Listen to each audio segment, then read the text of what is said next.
My name is Liz Tentarelli. I'm president of the League of Women Voters of New Hampshire, and I'm so proud of our fledgling, reactivated Nashua League for tackling a number of projects, certainly voter service, which everybody knows is one of the things that League does. And we have brochures over there that are kind of a Know Your Elected Officials brochure. It has the contact information for your school board members, your city council, your state reps, your state senator. And, it's something that some other local leagues have done. These are hot off the press, so make sure you take one with you so that you know who to call about issues when you want to make your voice heard. But in addition to that kind of nonpartisan voter education, the League also studies issues. And then after the study, through a process of consensus, we develop positions from which we advocate. Sometimes that means testifying in the legislature. Sometimes it means going out and informing the public.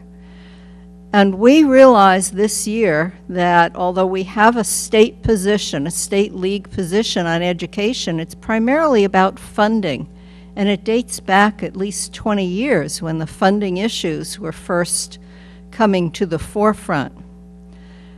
What we wish we had done was a study of education a year ago, because there was so many pieces of fascinating legislation coming through the State House this year that we did not have a position on. So we've been following it somewhat piecemeal, I must admit, but we have been following it. And at our annual meeting in June, the members will vote on a study of education in New Hampshire, so that we will spend probably 2 years studying some key aspects of education in New Hampshire. What those are will be somewhat based on the members' interest at that annual meeting. It's therefore very fortunate that here in Nashua we were able to have a guest speaker with much knowledge about education issues. And so this is step one, really, in our study. So now Kim Kleiner, who is one of the movers and shakers of the Nashua League, will introduce our speaker. Good evening, everyone. First, on behalf of the Nashua League, thank you very much for coming. Gwen and I got active in the League just about a year ago, or maybe 2 now, when the Nashua League was started up. And tonight is a conversation that's near and dear to most of our hearts, education. So Dan Vallone was gracious enough to come down and talk to us, and we certainly want to thank him for that. Dan is the Director of Engagement for Reaching Higher New Hampshire. Prior to joining Reaching Higher New Hampshire in 2016, Dan was Chief of Staff and Acting Chief of Staff and Special Advisor for the Office of Innovation and Improvement at the U.S. Department of Education.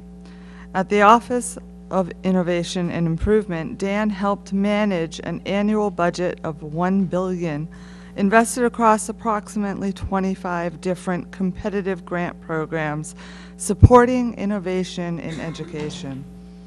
While at the U.S. Department of Education, Dan worked on a range of policy initiatives, including the Federal Charter School Program, the Magnet School Program, the Promise Neighborhoods Program, the Investing in Innovation Program, and various grant competitions focused on educator preparation and support. Dan also was involved with the department's efforts to draft various legislations related to the passage of the Every Student Succeeds Act of 2015. Prior to joining the Department of Education, Dan was an Army infantry officer. Dan is a graduate of West Point and Harvard Business School and earned a Master's of Arts in Chinese Studies as a Fulbright Scholar to Singapore. Dan is originally from Epping, New Hampshire. Thank you, Dan, for joining us.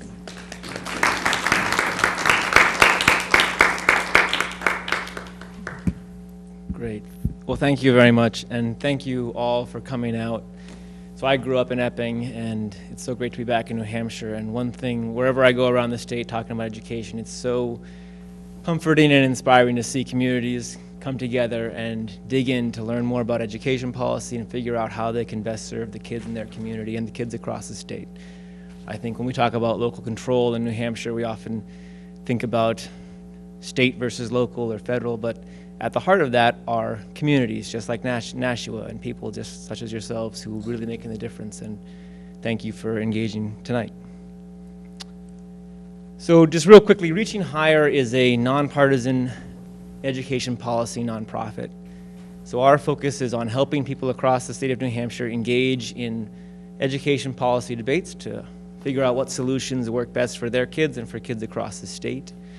We are public education advocates. We believe that public education is our state's among the most treasured assets we have in this state, and that our public school students and families are the most critical investment we are all ever going to make, and that it deserves serious study and deep community engagement. So we work with legislators, we work with the Department of Education, we work with a range of stakeholders to try and figure out what works best for communities and what works best for our state. And so tonight I thought we'd cover kind of three major topics and then have a Q&A at the end. Happy to go wherever you want to go when it comes to the Q&A. First, I thought I'd do a quick overview of what has happened at the State House in terms of education legislation. There have been three major education debates or significant policy debates that we'll go deep into, and I'll do a quick snapshot about what has passed, what has been kind of defeated, and what's still in the works. Then I thought I'd cover briefly what has happened at the State Board of Education and the Department of Education. There's some significant initiatives underway there. And then close by touching briefly upon what's happening in Washington, D.C. with respect to education. Obviously, that could be a very large conversation. So we'll keep it pretty narrow. And, I will do my best to try and describe every side of an argument, provide what I know the research says, and answer your questions to the best of my ability. And I encourage you to weigh in, ask questions. Let's have a live dialogue throughout the night. So real quickly, so in terms of education legislation, we've had a lot of bills this session. I think we're over 70 were at one point drafted. And in New Hampshire, this is unlike other states, every bill gets a hearing. That's kind of a nice thing that New Hampshire does. So it has been a very busy 5 months for the House and Senate education committees. And there's one big caveat in that I'm not going to talk too much about it, but the major legislative initiative that's still underway is the budget, right? So we know that the House failed to pass a budget, so the ball is with the Senate now. And the Senate should be releasing their version of the budget either this week or next week. They have to pass it by the end of June because that's when our money runs out and the new fiscal year starts on July 1. So that will be a major bill. It will have, because in the budget you can insert language to do a lot of things. So even if a policy bill fails, sometimes in the budget you can bring it back to life by inserting that language. And so that's going to be a very important piece of legislation to track. They have had their public hearing already in the Senate, so people weighed in on long sessions. But that's just another thing that we as Reaching Higher will be covering, and I think a wide variety of advocate groups will also be covering. So outside of the budget, the bills in bold, I'm going to talk in more in depth because they kind of represent some of the most significant policy debates that we have had this session. So I'll briefly cover some of the other ones. In terms of what's been signed into law, I think maybe even the first bill or one of the first bills that the governor signed into law was HB 103, which is a parental notification bill. That stipulates that a school district has to have a policy wherein they provide basically 2 weeks notice prior to any course that touches upon human sexuality or human sex education. The next bill, HB 412, is pre-engineering and technology curriculum. This was just signed into law, I think last week. And basically this just says that the Department of Education is now going to work with a wide variety of schools and advocacy groups to create pre-engineering and technology curriculum from grades kindergarten through 12. Currently, it's just grades 6 through 12, and so there was a big push from the workforce community to try and bring that down, to expand learning opportunities for students. It's not a mandate for anybody. The curriculum is kind of a voluntary opt-in adoption if school districts want to, but it's meant to provide more robust resources to develop high-quality curriculum. HB 166 is an assessment bill. So how many have heard of New Hampshire's PACE initiative, P-A-C-E? So PACE is the Performance Assessment for Competency Education. So New Hampshire is the only state in the nation that has a waiver from the U.S. Department of Education to use an alternative form of assessment in place of or for our state annual assessment. So we'll talk about this more in depth later on in the night, but the basic background is every state in America is required by the federal government to have a statewide annual assessment that every student in grades 3 through 8 and once in high schools takes. That's how we all receive federal money from the U.S. Department of Education. Most states take either Smarter Balanced or another exam called PARCC. New Hampshire takes Smarter Balanced, but New Hampshire is the only state where we got a waiver to use a different assessment. And our assessment, which is called PACE, basically is developed in New Hampshire by New Hampshire educators, and it involves students demonstrating their mastery of a concept through a project. So it's much more interactive. It's much more about here, you have a standard for what students need to learn, but they have many different options with how they can demonstrate that they have mastered the concept. So right now, PACE is restricted to, I think, 18 districts, or we're capped at the number of districts that can use PACE. Everybody else has to use what is now Smarter Balanced. HB 166, the intent is to expand the number of districts that can develop their own annual assessment, with the idea being that that allows for more innovation and allows for communities to work to provide meaningful, robust, and rigorous assessments, but that fit the unique needs of their student population. It walks a fine line because there is a federal requirement that every student takes the same exam, because you don't want results from Nashua to have no meaning relative to results in Epping, say, where I grew up. You want to be able to say, how are students learning across the state? So that's why with PACE, New Hampshire has invested a lot of resources to provide kind of a common bank of projects that if a student masters, demonstrates that they have learned, their knowledge with respect to reading or math. So it's an interesting bill, but hopefully it expands opportunities for communities to develop locally based assessments. And then HB 354, there was a lawsuit last fall, September, I think, 2016. Dover and a number of communities basically sued the state, saying that the cap that the state had on adequacy payments, which basically said that no school district can receive more than 108% of its prior year's adequacy funding, irrespective of how much student population growth might have gone up.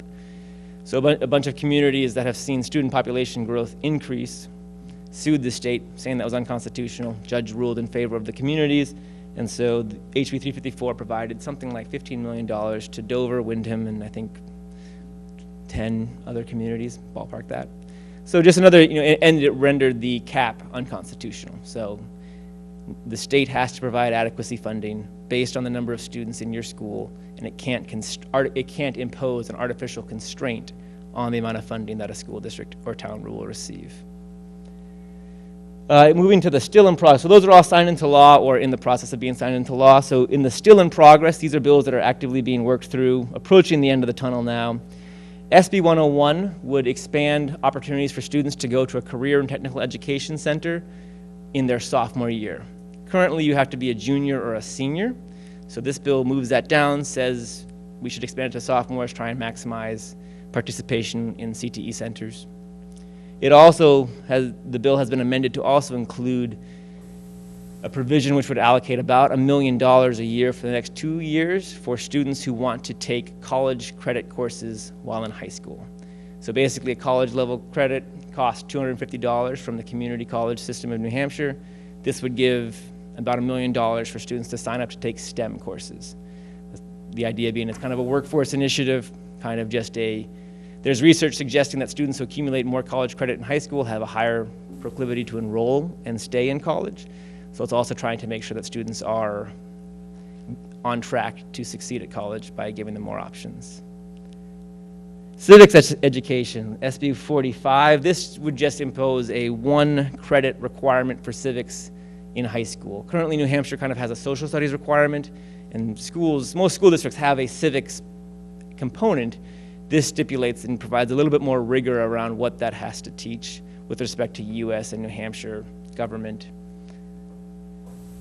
SB 43, non-academic surveys. This is a bill that just says that school districts have to have a policy where no student can be volunteered to participate in a non-academic survey. So surveys that ask about a student's health and wellness, for example, or students that surveys that ask about, potentially some sort of family background material. All of that now requires parental opting in for the student, or would require under this bill. And then SB 235, which actually isn't an education committee bill, but it's an interesting bill. So New Hampshire has a Medicaid for Schools program, which basically says students with disabilities, or students who have an individual education plan, an IEP, if they are eligible for Medicaid, then the school can seek reimbursement for certain services that are covered by the Medicaid to Schools program. So that the services are fairly expansive. So Nashua actually received about $2.2 million last year from Medicaid to cover services that are required by students' IEPs. SB 235 would expand the array of services that schools can seek reimbursement from Medicaid for to students who don't have an IEP but do require medical services. So that's not necessarily, that's a smaller population of students, but there are situations where a student, for a number of reasons, does require some sort of medical assistance. Currently, unless they have an IEP, they can't submit reimbursement to Medicaid. This would give them authorization to do so. All those bills are pretty close to being finalized. Medicaid for Schools is the only one where I don't have a good sense for whether or not it'll pass. I think SB 101 will pass. They might take away the appropriations, or we'll see that might get pushed into the budget. But I think civics education will pass. I think the non-academic surveys will pass. They both had a lot of support the last time they were voted on. And then finally, some of the defeated and retained bills. We'll go more in depth on vouchers and the Croydon bill. But HB 304 was one of the bills that had to deal with Common Core. So we'll also touch upon that. Any questions on any of that? That was pretty fast. Yes? And the SB 101, Yep. the allocations, is that only for STEM college classes? Yes. Okay. Not in this bill. So, and I should note that a lot of districts have some sort of dual or concurrent enrollment system already in place. So Southern New Hampshire University operates a SNU high school that provides college credit. They have something like 80 partners across the state. So there are programs that are already this is just the state providing funding specifically for STEM. Yep. Great. So there are 3 main education debates that have unfolded, and a couple are still active right now. The first is around school choice. The second is around full-day kindergarten, and then the third I characterize as the role of the State Board of Education in New Hampshire. So the first major policy debate has been around school choice. And in terms of legislation, there have been 2 significant components to this debate. One being education savings accounts, or kind of a voucher bill, and the other being what is called kind of a Croydon bill, or bills that relate to districts that don't offer a public school for certain grades. So the voucher bills were SB 193 and HB 647. HB 647 was tabled, so that means it's kind of done for the session, and unless someone takes it off the table, it dies. SB 193 has been retained in the House Education Committee. That means they'll work on it and they can bring it back next year, but it's done for this session. And basically what those bills did, they were very similar. They created what's called education savings accounts for students. So these would be accounts that parents could gain access to in order to provide for the education of their student, either homeschooling or through a private school.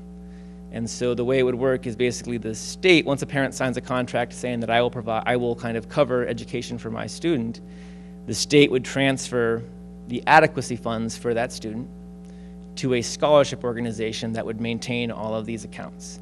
And then parents would draw down from the account using the adequacy funding to pay for educational services if they choose to homeschool, or to pay the tuition at a private school if they choose to go to tuition.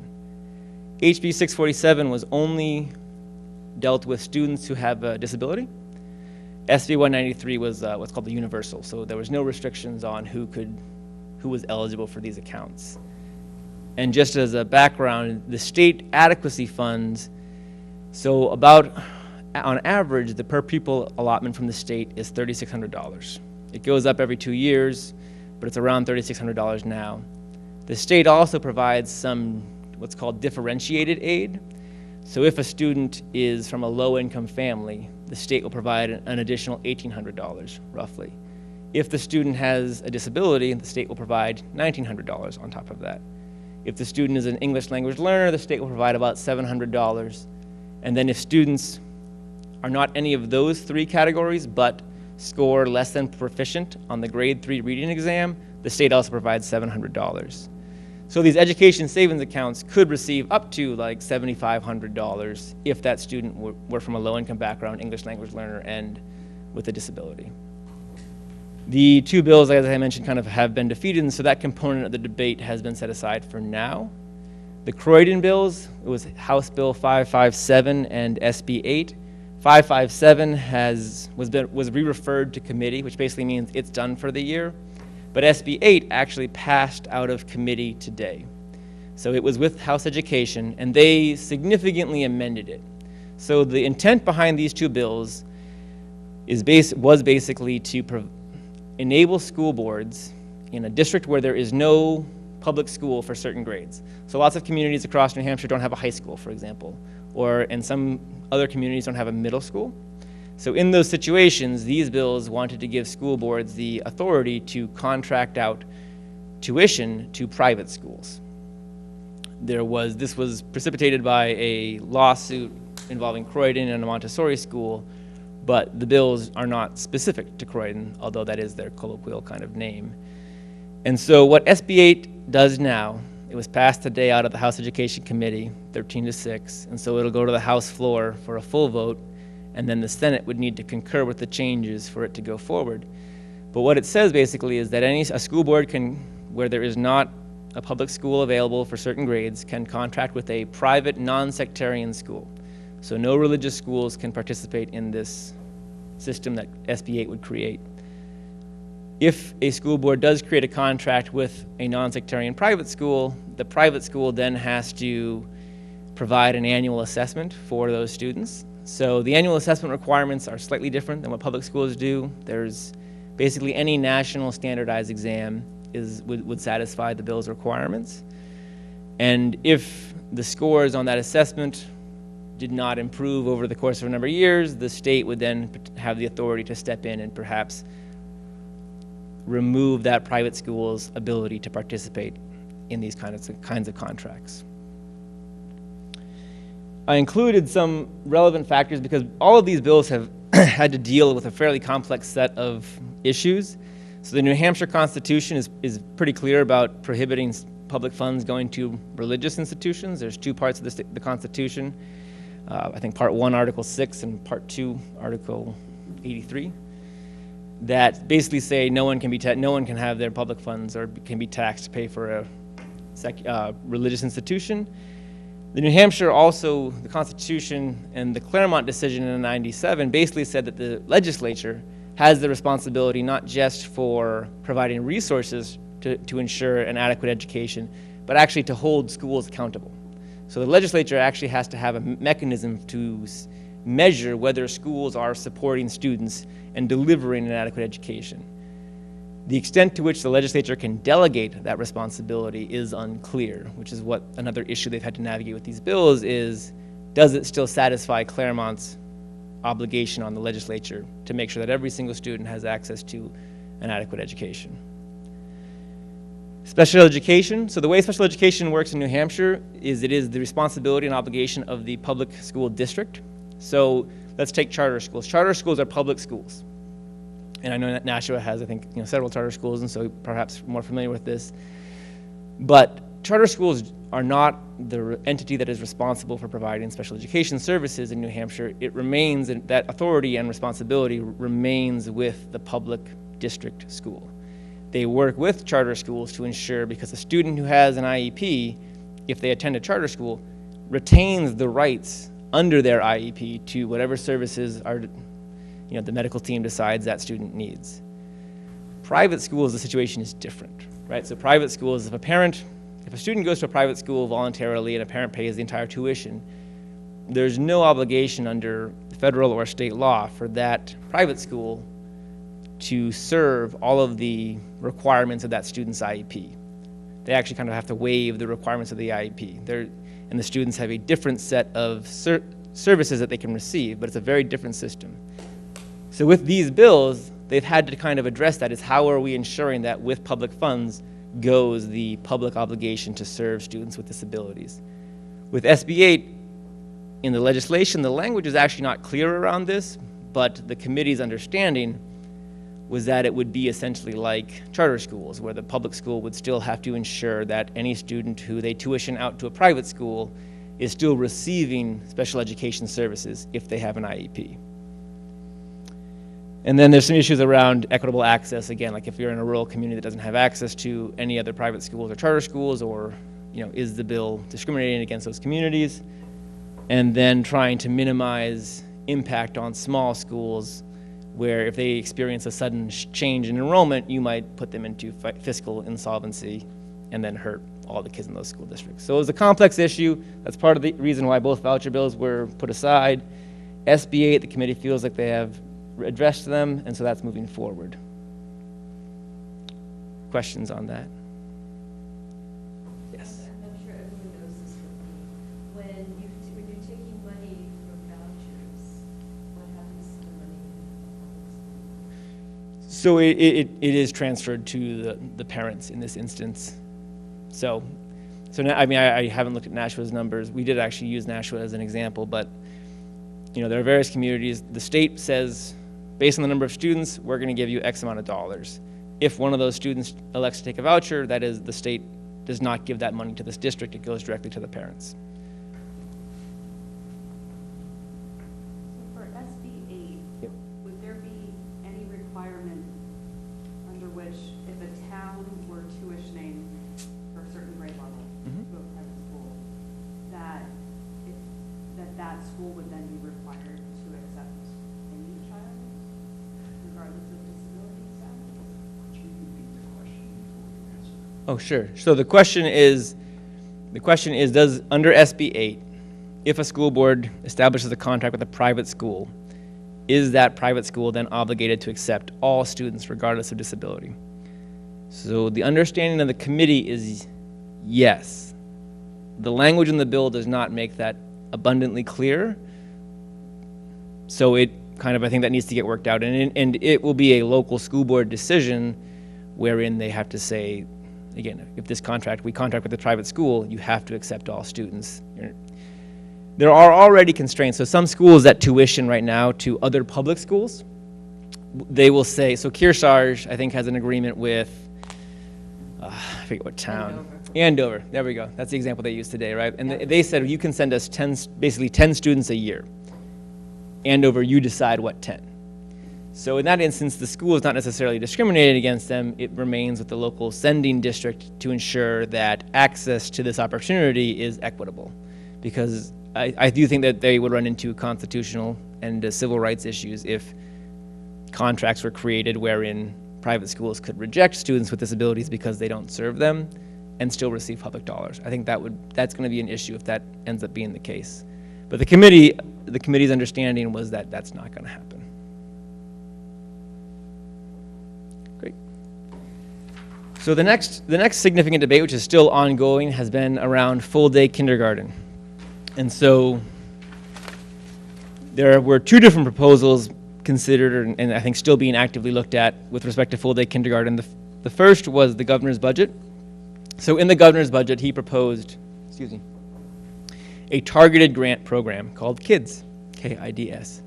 And it would provide about $9 million a year for the next 2 years to be given out to all communities that offer full-day kindergarten, with the funding being prioritized to communities based upon the number of students from low-income families, the number of English language learners, and then a assessment of the relative property wealth of communities. So with the idea being that communities that are serving larger student populations from traditionally disadvantaged backgrounds and who have a lower tax base are going to get more money relative to those communities who might be more affluent, even though they both are providing full-day kindergarten. So that was the governor's proposal. That was the initial language that came out of the Senate. And then in the House Education Committee, they changed it so that the bill currently under consideration, the bill currently with House Finance, SB 191, it amends the state adequacy formula. So currently the state funding formula says for grades 1 through 12, we will give you that $3,600 for every student. For kindergarten students, we're only going to give you half. So we're going to give you $1,800 basically, even if that student attends full-day kindergarten. All that SB 191 basically does now is change that 1/2 to a 1. So if, and only if, a student attends full-day kindergarten, that school will now get the full $3,600. If that school offers half-day kindergarten, they're still only going to get half the adequacy. So that bill is currently with House Finance. They had, I think, a work session today, and they should vote on it, I believe, next week on the 24th. And a couple of notes on that one. So there's no mandate for students having to go to kindergarten with either proposal. Neither the governor nor SB 191 impose a mandate. So I think the mandatory age of enrollment in New Hampshire, I believe, is age 6. So for students who are under age 6, you don't have to go to kindergarten in either scenario. SB 191 is estimated to cost $14.5 million a year for the districts that are currently offering full-day kindergarten. It does, by changing the adequacy funding formula, it does create the possibility that communities who don't offer who don't offer full-day now, but offer it in the future, would be then entitled to funding. Under the governor's proposal, that wouldn't be the case. The governor was it's a specific targeted amount of funding for the next 2 years, and then that's it. Any questions on kindergarten? So this was an interesting, it came out of committee with that change and then passed the House, I think, with 257 votes or something like that. So 87 Republicans joined, and then I think all of the Democrats voted in favor of it. So it'll go to House Finance, they can work on it, and then it will go back to the House floor for a full vote, and then it will go to the Senate for a conference committee if they so choose. Yes? So I have a question about the funding for that. Yep. Since the House didn't pass a budget, it's not included in there. Is this dependent on the Senate including it in its version of the budget? It's a good question. So the question was, is this, because this has a financial component, is it dependent upon the budget? I think yes and no. So, so if they change the adequacy funding formula, that does go into statute saying that there is an obligation that the state has to provide these funds. So they wouldn't need to create necessarily, I mean, the budget would need to reflect that, because the education trust, it would come out of the education trust fund, and so that would need to be in the budget. But if it wasn't, if they passed this bill, changed the statute, and the budget didn't reflect that, I think they'd be opening themselves up for some potential liability. Yeah. Okay. And so the last major significant education debate that has unfolded has been around the role of the state board and the Department of Education. And this has taken the form of basically two separate components. One is looking at the state academic standards. So there have been 2 bills involving the the Common Core state standards. And then there have also been 2 bills which talk about the authority that the state board has to issue rules, and then one around the Department of Education funding and restructuring. So the 2 bills on Common Core. SB 44 and HB 304. HB 304 has been defeated for this year, so SB 44 is the active bill that is moving forward, and as I noted, I think will be voted on this week. SB 44 does the following. It stipulates that the Department of Education and the State Board of Education cannot require any school district to adopt the Common Core state standards. It then also says that the State Board shall not issue any new standards or revised standards without receiving consultation from the Legislative Oversight Committee. So broadly speaking, there is always a debate around who has the authority in education, the State Board, the department, or the legislature. And the legislature has proposed many bills over many years trying to assert its authority. And this bill is the latest example of that, where they're trying to again, affirm that they have a role in reviewing all of the state standards. SB 44 is primarily a symbolic bill. I mean, that review component is real. That is a requirement it will impose, that the State Board will have to consult with this Legislative Oversight Committee. They already do, but it's an affirmation of that. The second thing is the State Board doesn't have the power to require districts to adopt any specific standards. So in that sense, it's not changing any authority, but it is, again, I think, affirming that the legislature wants to ensure that school districts know that they have the flexibility to adopt their own local standards. The other two bills, so HB 620 as initially drafted would have prevented the State Board of Education from publishing rules that exceed federal requirements. So rules are like regulations. The purpose of rules is to describe how laws get implemented, right? So the legislature drafts laws, and they don't always fill in all the details. So for instance, around special education, the State Board has issued rules that say schools have to respond to parents' inquiries within 3 weeks. That's not in any law, but that is a rule that has been published to explain how they're going to implement various pieces of legislation. As initially drafted, HB 620 would have said, State Board, you can't publish any rules that exceed the minimum requirements in the law. That raised some concerns because mostly around special education, because there's lots of instances where the rules around special education do exceed federal minimums, but are in the service of families and students and are also kind of what people are used to. So the committee amended it significantly, and now HB 620 has two components. The first is it says that the State Board shall consider the fiscal impact of any rules that it publishes. The intent there is because there's a concern that the State Board is publishing rules that impose a financial cost on districts without providing any funding. So basically creating an unfunded mandate for districts to comply with. This says, please consider that prior to publishing any rules. There was also an amendment attached to this bill that related to the Croydon debate that I think is going to get removed as the bill moves forward to a conference committee, because the amendment was inserted in case SB 8 didn't pass, specifically to let the Croydon situation go forward. And now that SB 8 is moving forward, I think that's going to get stripped out because it's unnecessary and confusing at this point. One other bill, HB 356, as originally drafted, established a study committee to look at education funding in the state. So New Hampshire has had a kind of perennial crisis around state education funding. I mean, I remember 1997, I was in middle school, and so I remember Claremont, and we're still right there. So HB 356 is an attempt to look at it and say, what do we need? What is, how should we be funding it? And report back to the legislature in November of 2018. It has also been amended to include a provision around a study committee to look at restructuring the Department of Education. There was some media coverage of this issue several weeks ago, maybe a month ago, when it was first proposed. You're being awfully polite.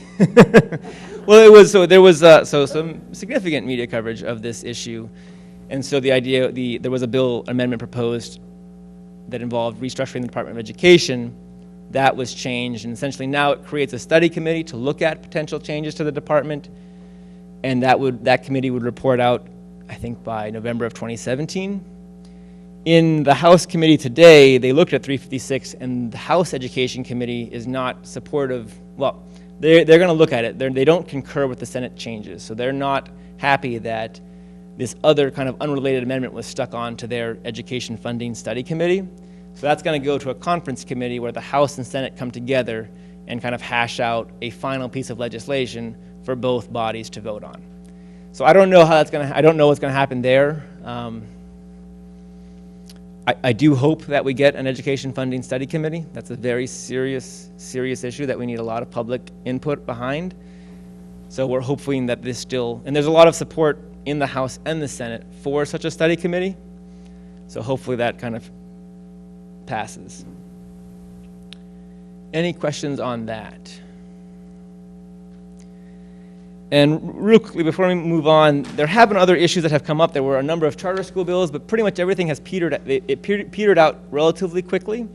So that's why I chose to focus on those three issues, because, for instance, the school choice debate, that's going to continue. That's going to come back next year in various forms. And really, an examination of what school choice means in New Hampshire is something that a lot of people are interested in. And so I think that debate is going to continue. Full-day kindergarten is ongoing, so we'll see kind of what the legislature does with that. And then the role of the school board, that is an ongoing debate. We've had 3 new members of the school board come on since January, a new chairperson as of last week. So obviously that's going to be a significant forum for education policy in the state, and so it's something that I think people are going to be continuing to weigh in on and look at. Okay, with that, yes? I'll use the microphone. Whoops, I'll use the microphone. Could you explain for us the difference between the State Board of Education and the Department of Education? Yep. Thank you. Sure, and it's changed in the last couple of years. So the State Board of Education in the statute is supposed to be basically the Board of Trustees, or the board for the Department of Education and for education in New Hampshire. They are meant to kind of oversee and provide that strategic oversight of all education as administered by the state. Specifically, they have the authority to adopt state academic standards. So they are the body that approves state academic standards. They also are the only body in New Hampshire that can publish rules. So that those are the regulations that kind of fill out how laws are implemented. So that is a fairly substantial role. Most other agencies issue their own rules, whereas in New Hampshire we have separated that out, and the state board publishes rules, adopts standards. The Department of Education has the authority and responsibility to conduct most education operations that the state does. So for instance, the Department of Education is responsible for distributing state education funding. It is responsible for implementing any federal grants that we get, but it is not responsible for publishing rules with respect to any of those operations. The department also, the commissioner used to be, I think, appointed or basically hired by the board. That changed a number of years ago, and it is, so now the commissioner, the deputy commissioner, I believe all 4 division directors are actually technically confirmed by the governor and the executive council. And so the commissioner now reports to the governor, but is also responsible to the State Board of Education, and then in some aspects is its own entity with respect to operations. So it's kind of confusing, but it also reflects that New Hampshire, we are a kind of checks and balance state. So no single entity in education actually has that much authority relative to how other states might look at this, where a single commissioner or a single state superintendent has virtual unlimited authority. So that's a good question to lead into the next slide. Oh, yep, sure. The state board also approves the secondary education programs. Yes. Yes. Yes. Which is a very important function. Yep. Would Yep. you repeat that for the So taping? she said that the state board also approves post-secondary education institutions, and they publish approval standards for public schools, for private schools, for charter schools. That's another good point. The State Board of Education is basically the only entity in New Hampshire that authorizes charter schools. Technically, districts can do it. It almost never happens in New Hampshire. So I think all but 1 charter school in New Hampshire is authorized by the state board. So that's a very significant, again, very different, very New Hampshire kind of thing. Yes? So staying on the theme of checks and balances. Yep. Who appoints the members of the board? The governor. Yep, so the governor appoints and the executive council confirms. The governor could then stack the whole debt. Yes. Well, so the governor has the governor does have the ability to appoint the governor and the executive council. And then we do also have the legislative oversight committee. So that's why it's, New Hampshire, it typically takes a long time to get things done, because when it comes to the state board, you do have this executive presence with the governor appointing people. You have the commissioner, you have the state board, and then you have the legislative oversight committee. So any rules, any regulations that the state board is going to publish get reviewed by a committee composed of members of the General Assembly. Yes? State board, are the terms staggered, and if so, what are the length of the terms? I do, yes, they are staggered, and I believe it's a 4-year term? Yeah, 4-year term. Sorry? I think it's 4. I know the commissioner's 4. I would need to check. I believe the members are also 4. So, yeah, they just appointed. 3 have come on since January, so they all have terms that go into 2020 and beyond. Yeah. What is the difference between a district like Derry's and the public charter school and the state of, do they just get it going and the state takes over control, or is there residual of both districts? I don't understand how that Yeah, works. it's a good question. So, I'm looking for the difference between public charter school and initiated public charter school. Once they get it going, doesn't the state just take it over, and then the district really has no role other than getting it up and rolling initially? So there's a slight difference in the statute. It's a very good question, and it's kind of complex, but basically if a district decides to authorize a charter school, they still actually have to go to the state board to get end approval, but the funding does work differently. So a district charter school is entitled to get funding that is much more equivalent to how the public school itself is funded. So with state authorized charter schools, so the majority of charter schools, they get funded completely by the state. So there's no local property tax money going to that charter school. It is entirely from the state, and then most of them have some sort of philanthropic base that's also kind of providing the support for that. District charter schools are entitled to local property tax funding. So that's part of the financial kind of sharing arrangement is part of the reason why most charter schools have not opted to go that way, because it takes so long to craft and get approval from the local school board, and then the state board as well, on how they are dividing up that funding. So the state board is in some sense a straighter, more simpler option, and it's less controversial because you don't have the district incurring as much financial obligation. It's the financing that is different. The oversight is also different. I mean, so like at the Dairy example, they have local control over that charter school in terms of like the board who's appointed over that and who oversees operations. The state authorized charter schools are basically, they're nonprofits, so they have their own board like any nonprofit does. And so the state board, once a charter school is approved in New Hampshire, our state board does not exert particularly rigorous oversight.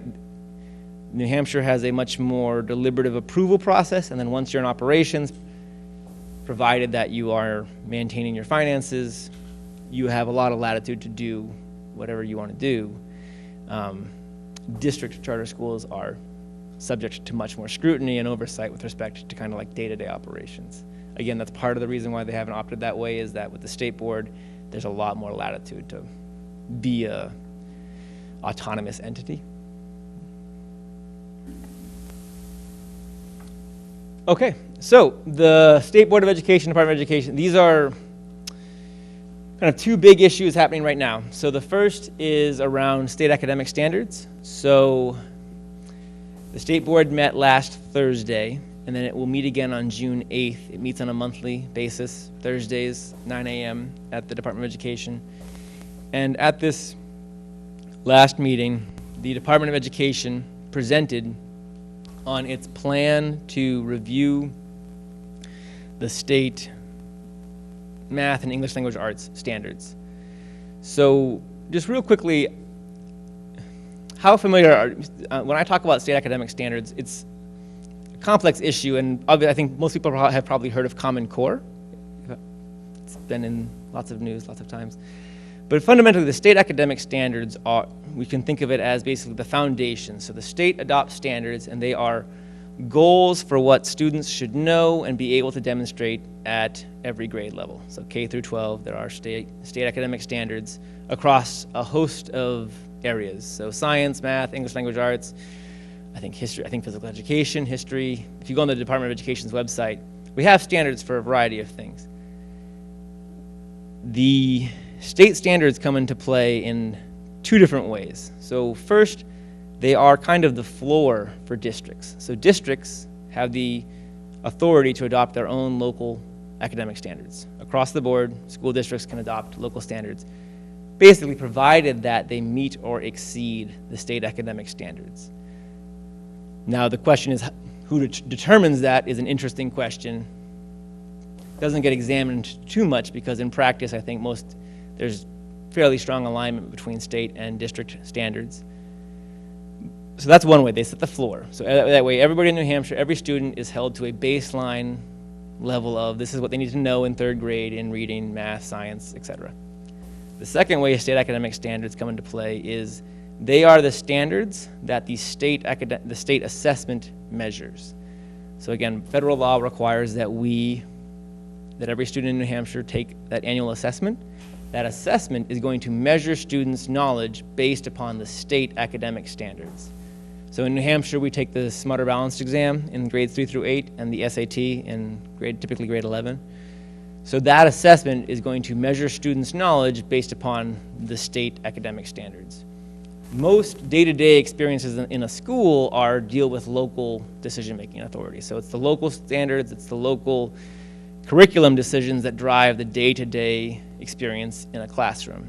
But the state academic standards do play an important role, particularly around that state assessment that students take at the end of the year. So last week, the department proposed to put forward a plan to review the state math and English language arts standards. And the board heard a lot of public comment on this issue. And so basically the board is debating right now whether or not it should, well, I should caveat this. The commissioner has the authority and responsibility to conduct a standards review. So even if whatever the board decides, the commissioner can do a standards review. The state board has the sole authority to adopt standards. So the debate the state board is doing right now is basically whether or not they should consider revising or adopting new math and English language arts standards. The majority of public input last week, not all, there were the people who weighed in on both sides of the issue. I think more testimony was heard against conducting a review. And so the board has asked to continue the debate into next month in order to ensure that it hears from a wide variety of practitioners in the public. So in the June 8th meeting, they will again examine this issue of whether or not they should review the state math and English language arts standards. It's a significant issue because it ties to the second thing which I noted, which is the state assessment. So New Hampshire used to take NECAP, N-E-C-A-P. Then it switched over to Smarter Balance. The first year that New Hampshire students took Smarter Balance was in 2015.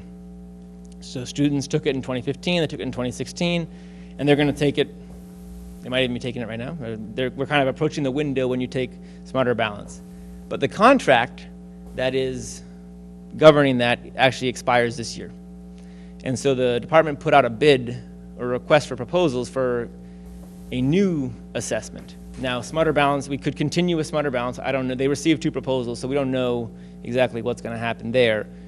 But the issue, the way these two things are related is that the assessment has to be aligned to the state academic standards. So one concern, just on a timeline basis, is if we change the if we change the assessment in 2018, while conducting a standards review, we might miss 3 years worth of data, basically, because at that point we'll have taken Smarter Balance in 2017, some new assessment in 2018, and then that new assessment will change to align with the state standards in 2019. So that's 3 years of different assessment data, which people can figure out the statistical way to kind of arrive at equivalency, but it certainly throws a lot of volatility into the system. So that's one issue where we're trying to figure out how do we make sure that we don't upend local districts' plans. The second way that this all kind of the state academic standards in particular are important is it does come down to influences on local purchasing decisions. So school districts buy textbooks. They make investments behind professional development. They make investments behind communicating what the assessment is all about. And so trying to ensure that there is continuity around those efforts is important, simply because I'm sure, as everybody here is aware, constant change is not necessarily a positive factor in anyone's experience. With that said, we always want to be looking at making sure that we have the appropriate standards, that they are rigorous, challenging, developmentally appropriate, and work for the state of New Hampshire.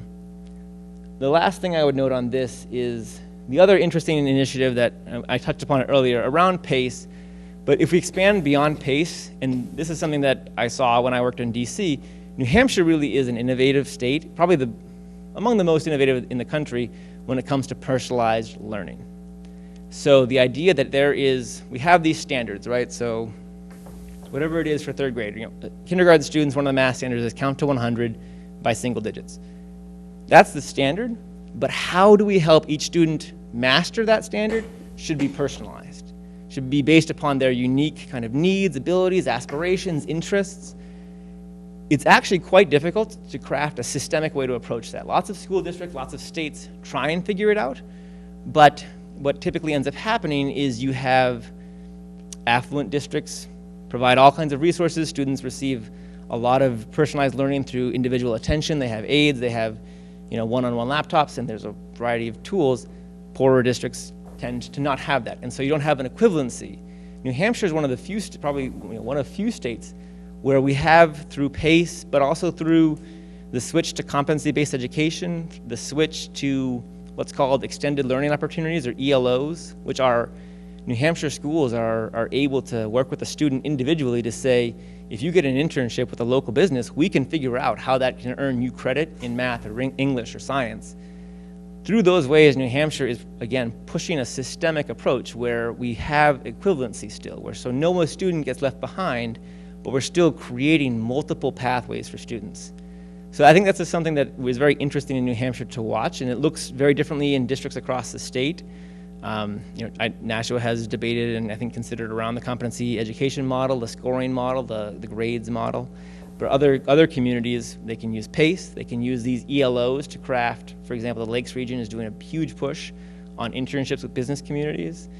There's amazing before and after schools, all with the idea being that we can find ways to create personalized learning without compromising standards for students. Because there is a whole host of research that supports the idea being that if you lower expectations for students, it negatively impacts achievement. So for 50 years, social studies scientists have been looking at this and saying that students held to lower expectations on a systems and on an individual basis do worse as a result of that. And students that are held to higher standards or higher expectations or thought of as having promise do better.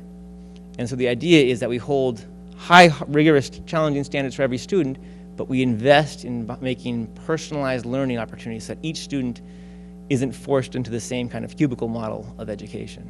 And New Hampshire is actually leading on that. Oops, sorry. So finally, in everybody's favorite subject these days, the federal government. Actually we still haven't, but so the federal government, there's three things I want to touch upon. So first is the Every Student Succeeds Act, or ESSA. This was a bill that was signed into law by President Obama in December of 2015, and basically what this does is it reauthorized the Elementary and Secondary Education Act of 1965. The ESEA of 1965 is the major federal law when it comes to K-12 education. And it was passed as a civil rights law, basically, because it was passed in an era when there was significant discrimination, particularly against students of color. And so it provides protections and it enforces certain accountability measures on states. So for instance, the Every Student Succeeds Act says every state you have to take an annual assessment and you have to disaggregate your scores to show how your various student populations are doing. so that if students of color are doing disproportionately worse than students who are not of color, that data is public. The ESSA also says that based upon those test results and other indicators, states have to hold schools accountable. So schools that are consistently underperforming, for instance, that have a lower, below 60% graduation rate consistently over time, the state has to do something about that. It's not allowed to just say, that's the data. So ESSA provides protections for students. It also provides funding. So in return for these rigorous accountability measures, the federal government gives states funding streams. The biggest one that New Hampshire gets is Title I. So Title I goes to support students from low-income backgrounds. You can have a Title I school, I think, if your population of students from low-income backgrounds exceeds 40%, I want to say. You can also have schools that receive funding based upon whatever their percentage of students who are from low-income backgrounds. So it's meant to provide services. So for instance, I believe actually in Nashville you have full-day kindergarten, right, at some schools that are provided through Title I. You could also have Title I funds used for additional enrichment activities. The idea being that Title I is not tied to the student per se, it's tied to the service. So you can provide services to compensate for the economic challenges that students face. ESSA also provides additional funding for educated professional support. So Title II Part A, New Hampshire gets about $7 million a year, and that goes to support educators. Again, primarily educators who are going to serve students from traditionally disadvantaged populations. But it's a large, significant pocket of money. We also get Title III money, which deals around, we used to deal with English language learners and migrant students. And then we also get Title IV money, which is the 21st Century Community Learning Centers. So New Hampshire, I think, got, again, maybe $6 million around that. But 21st Century Learning Centers provide before and after school programs. In New Hampshire, it's about 10,000 students participate in some of these programs. So that's what ESSA did. And ESSA, which passed in 2015, states have to submit a state plan. So New Hampshire should post its draft state plan potentially this week, hopefully by the end of next week. And that says, here's how we plan to hold schools accountable for serving students in New Hampshire. It's going to say something like, we're going to measure student achievement on the annual assessment, we're going to measure graduation rates, and we're going to measure performance of subgroups. So if students, again, of low-income backgrounds are doing worse, that's going to be reported.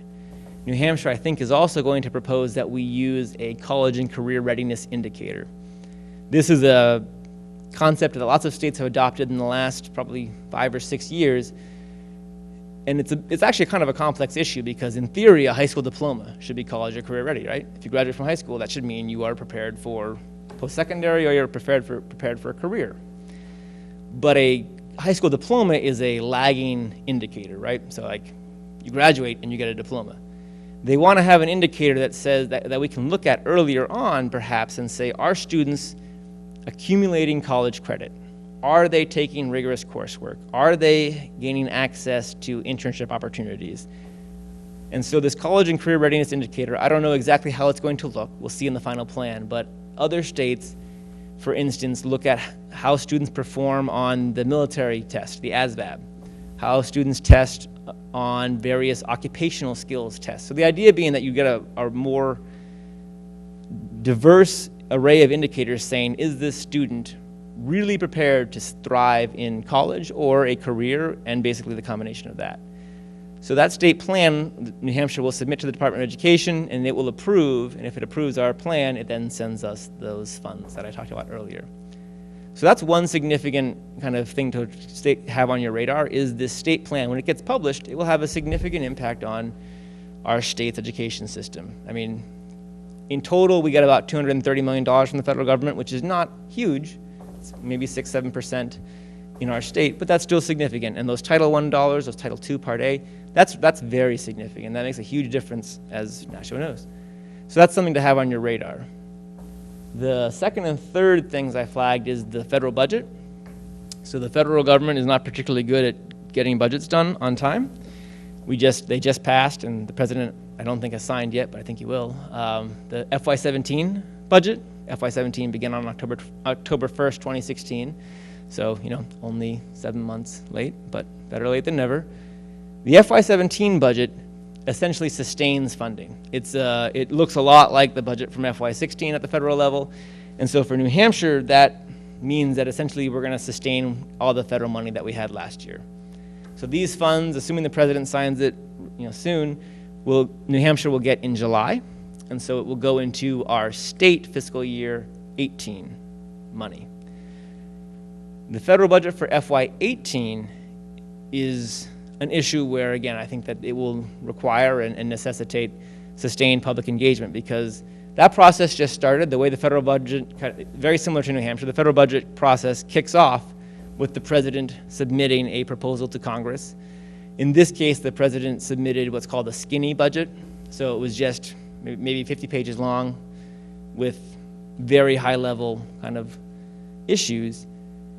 But in that skinny budget proposal, the president proposed cutting the Department of Education by 13%, 13.5%.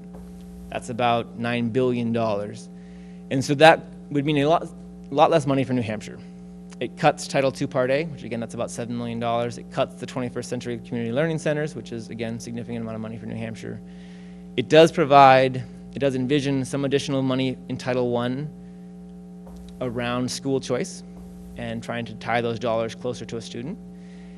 And it cuts a lot of the competitive grant programs that I used to manage, which makes me very sad. But it does actually cut a lot of the funding out of the competitive grant programs. Competitive grant programs are not awarded on a formula basis. Like UNH just won an award last year for its residency program. So I think it got $3 or $4 million from the federal government to support this program, where it sends its students who are earning a degree in teaching actually embed in a school for a year. So they got money because it's an innovative concept on how to prepare teachers. It won an award, and it'll get $4 million to expand that. A lot of those kinds of grant programs get cut. So with that said, the skinny budget is a starting point, and it will get significantly changed as Congress winds its way through. But it's something to have on your radar, because that is one area where we have in our congressional delegation a presence on the Senate Education Committee, and so they will have a significant opportunity to weigh in on what that bill looks like. The other thing to flag at the federal level, not on here, and not wanting to engage in a particularly partisan or political issue, but to have on your radar that Medicaid, again, is actually a significant source of funds for New Hampshire special education. New Hampshire received about $50 million in IDEA funds, or the Individuals with Disability Education Act. That's the major federal law and funding source for students with disabilities. So we got about $50 million from IDEA. We got about $30 million from Medicaid. So it's roughly 60%. So that's a significant source of funds for New Hampshire. So just to have that on your radar as something to look at, and I know the league is considering to study. Look at, that's a significant issue. So we'll have the kind of open Q&A next, but just real quickly, ways to get involved. And so definitely encourage everyone to follow Reaching Higher. We live tweet hearings, we go to state board meetings, we try and live stream it on our Facebook page. We try and be as many places as we can to help people engage in what's happening around the state with respect to education. We have a bill tracker on our website. We just redid our website last week, so hopefully it's more user-friendly and engaging. As I mentioned, the state board, particularly as the legislature kind of winds down, the state board is going to be the public forum for engaging on education issues. So I strongly encourage everybody to consider that as a forum where you can weigh in. They always have a public comment section, and they are always eager for public to weigh in. Where do they meet? So they meet at Langergan Hall, which is the Department of Education building. They meet, I think, the first or second Thursday of every month, 9 a.m. in the State Board chambers. So again, that's up on Pleasant Street in Concord. It's in the main kind of state office complex, right across from the Centennial Inn.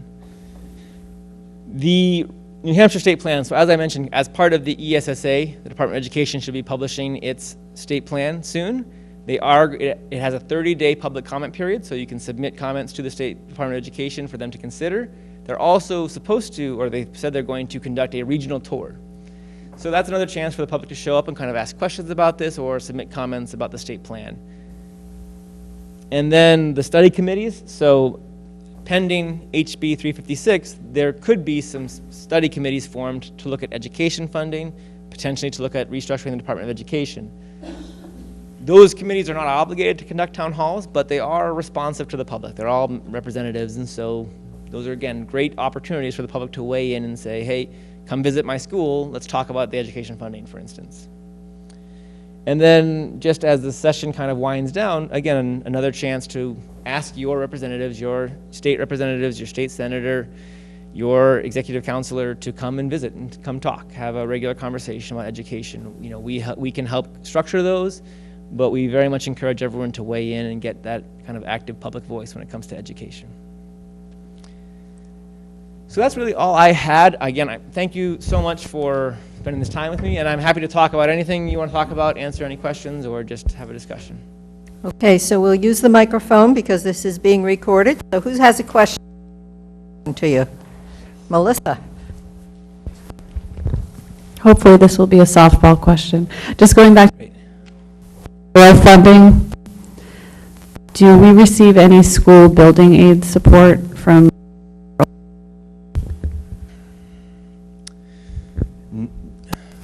I'm going to say no with a slight caveat. I think if we think about school building as a fairly expansive concept, it's not impossible. So typically most federal funds have a provision where they kind of say you can't use it for facilities. With that said, if a program were to provide an after-school, if it were supporting an after-school program that was housed off-site and you paid some sort of rent, odds are you could probably use federal funds for that. But I think with respect to how you're asking that question, the answer is no.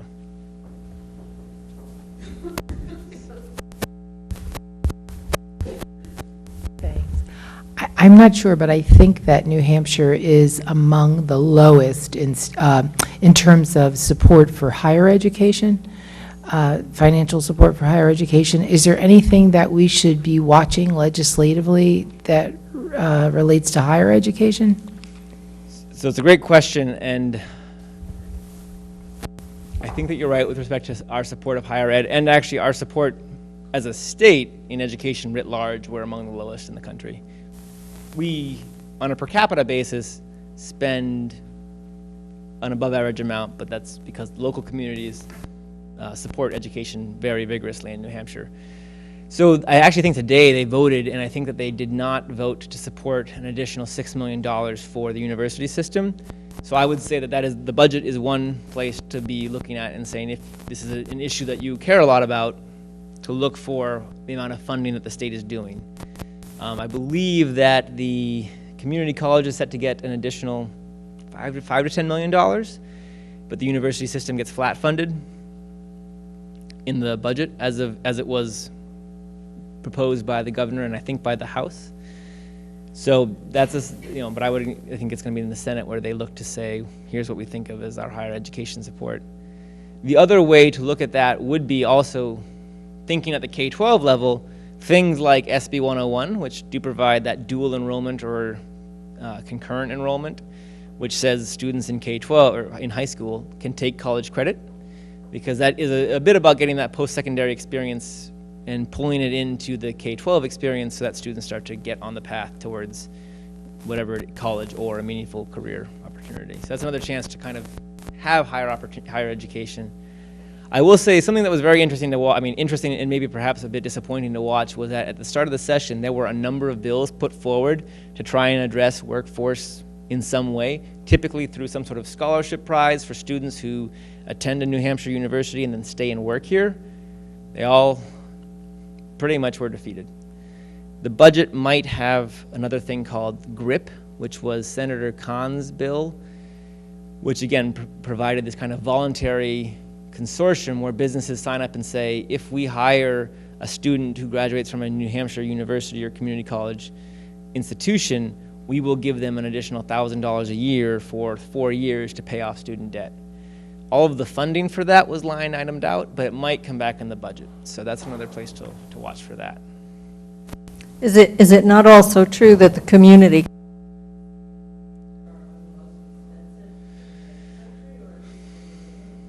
So I don't know about community college. Our university system is among the most expensive. Yep. I think.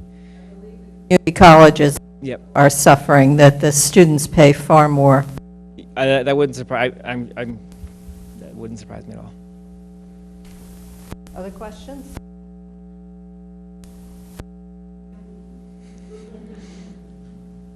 We learn so much. I think we're a little stunned. Here we go. Sorry, I came in a bit late, so I'm not sure if you had covered the topic of special interests in New Hampshire, like teachers' unions. There's a group, I can't remember the exact name, of administrators or superintendents, and what their opinions are on some of these bills or some of these debates, and do they share similar viewpoints, or do they differ in some significant ways that would shed light on some of these issues that you've raised in the debates? It's an interesting question, and so there's there's the National Educators Association, NEA, New Hampshire. There's the AFT, American Federation of Teachers, New Hampshire. There's the New Hampshire Superintendents Association, and then there's the New Hampshire School Boards Association. Is there any other? There's also the New Hampshire School Principals Association, I believe, and then there are a couple advocacy groups related to special education, although I don't think it's the educators in special education, it's more parents, community members. So they do wait. So all of those groups that I just listed, except for the Principals Association, does have a presence in the State House. So the NEA has the NEA, AFT, the School Boards Association, and the School Superintendents Association all have lobbyists, and so they typically do weigh in on most bills. In terms of alignment, that's an interesting question. I don't know exactly. This session, I would say, in most part, I would say that they've pretty much weighed in on the same way on most bills. The School Boards Association probably is somewhat differently. They have a education policy hat that they wear, and they also have like a municipal governance hat. So they kind of sometimes have their own set of concerns that are, the NEA is not going to weigh in on policies related to cooperative, fiscal arrangements per se, typically. But the School Boards Association typically does also weigh in on education policy. On an issue-by-issue basis, I'm trying to think. Yeah, I think they've been pretty much aligned this year, and so and most of the time they submit testimony as part of the public record. And so that should be all available. So if there's a specific issue that you're interested in, happy to think, if I know how they weighed in, I'm happy to talk about that. Yeah, on an abstract basis though, they've been fairly strongly aligned this session.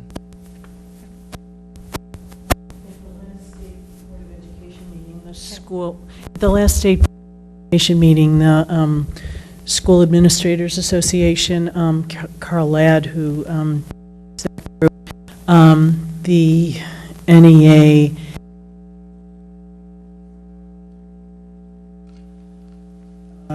administrators, principals, folks throughout the state from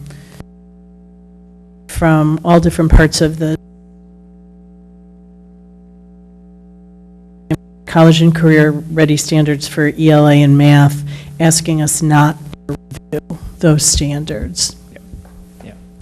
I actually should just defer to you on everything with the state board. No. We have the expert in the house. Where do we stand on the review of the science standards? I heard that the commissioner wanted to review that. The state board, that was proposed, and then the state board voted that we will not adopt or revise standards until 2022, 23. So they were adopted in November of 2016, and so give them their run in the districts was the decision. Other questions? If there's one thing that we've kind of got to pay most attention to in the next, say, 6 months, what would you say that is, Dan? So I think the most significant issue that if we can get a study committee on education funding, this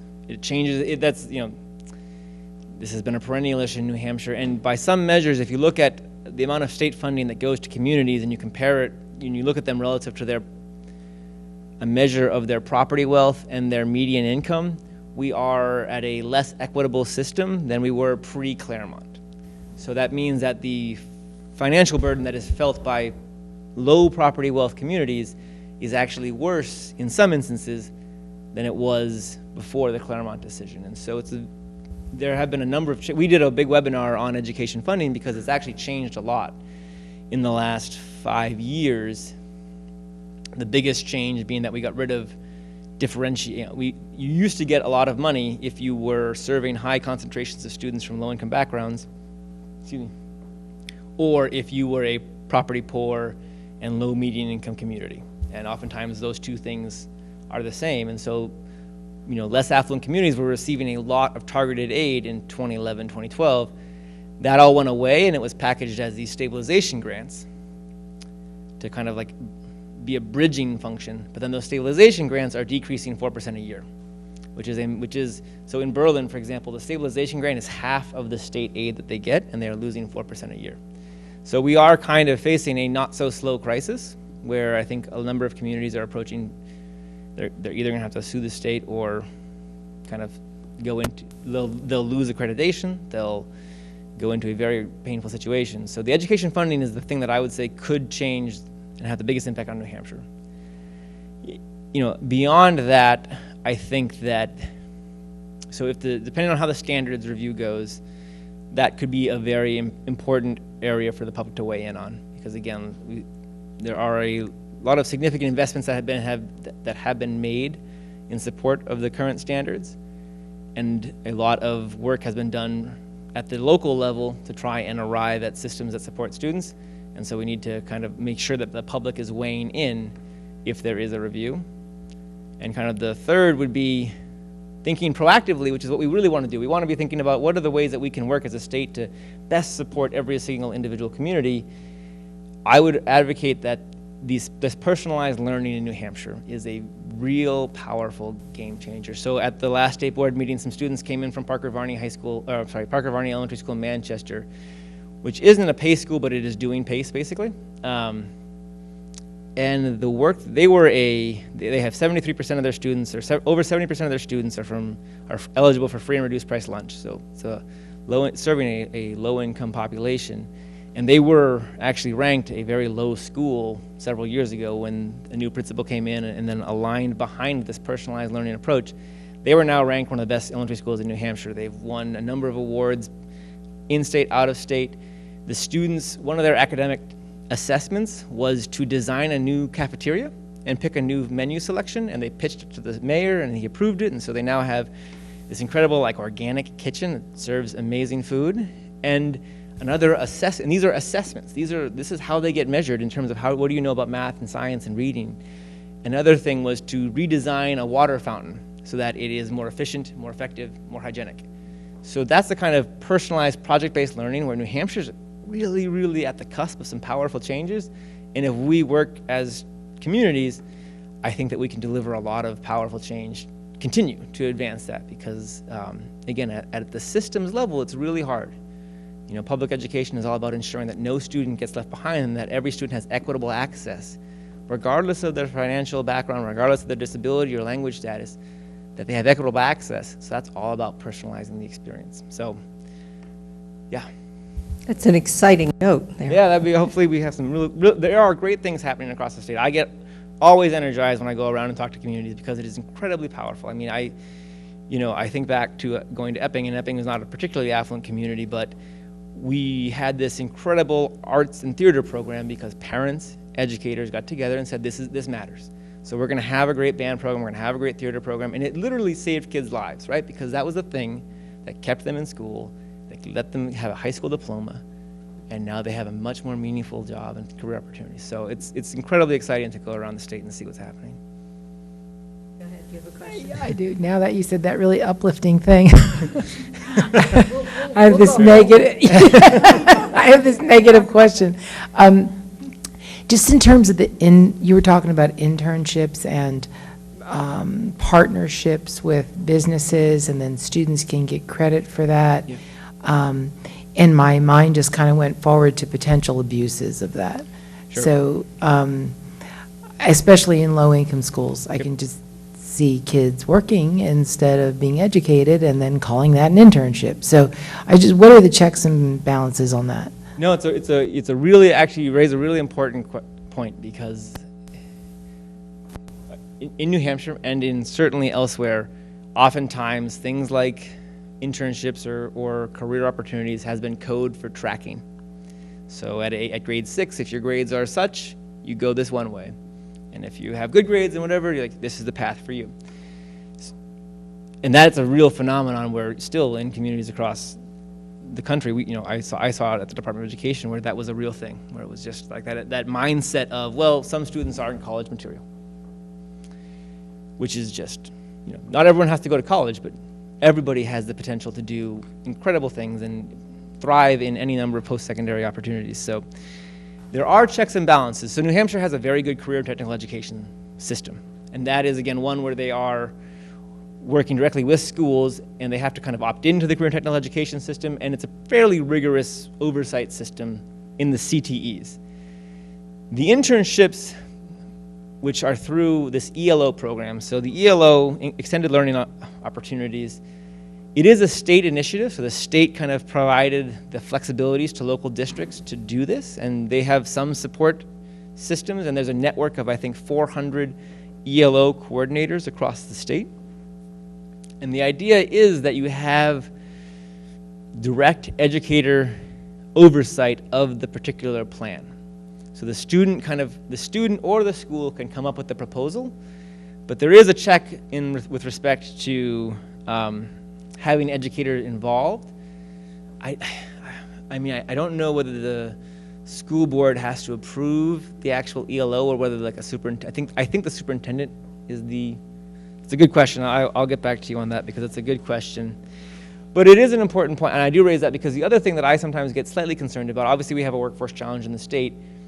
Workforce is not the only reason we send kids to school, right? I mean, it is for a number of reasons. Workforce is critical. Thriving in being able to choose your own career and thrive in it is essential to kind of having the flexibility to participate in our democracy.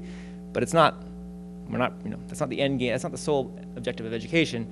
So we don't want to lose sight of the fact that we really want to ensure that students have opportunities across the humanities, STEM, arts and theater, civics, engagement.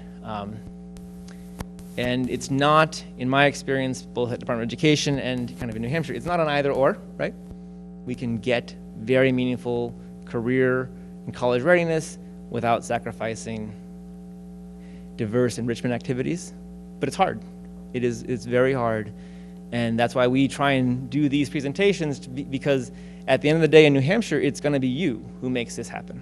Local communities provide 70% of the funding. In New Hampshire, as kind of a local control state, local school boards, superintendents have incredible authority. And so it is really at the community level where we have the most impact. And so the more people we can kind of help get engaged and help arrive at whatever the national solution is, that's what we want to do. Okay. You say it's going to happen to the 21st Century Program. So for now it's funded. So for now it's level funded, good to go. In the president's budget proposal, it gets cut, eliminated completely.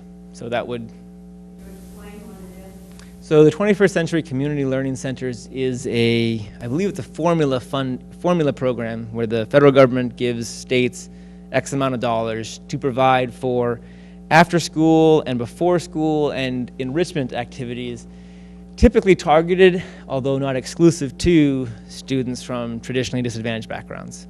So the idea is that you can invest in creating great after school, like a maker space where students are going to go and learn how to create things using a 3D printer, and they're going to have a whole class around that.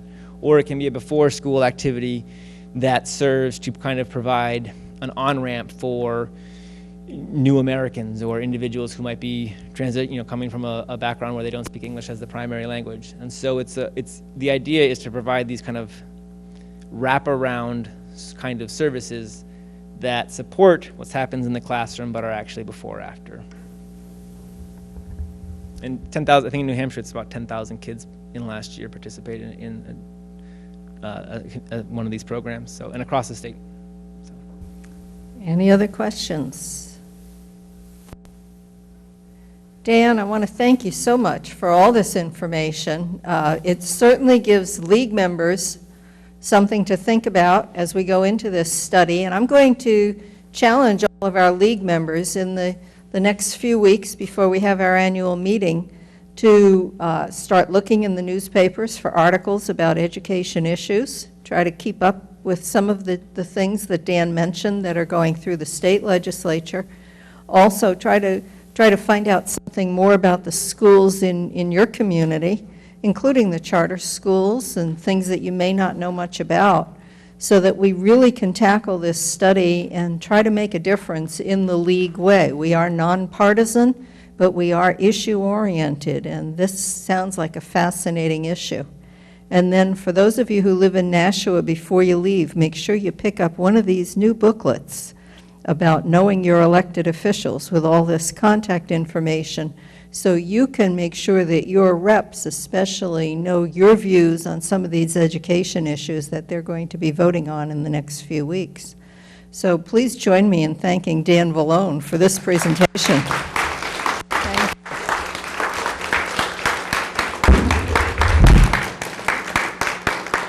So one last thing, I'm going to leave some business cards, and really, if anybody has any questions, we love doing this. This is, you know, what I get most excited about doing things like tonight, because this is what I love doing.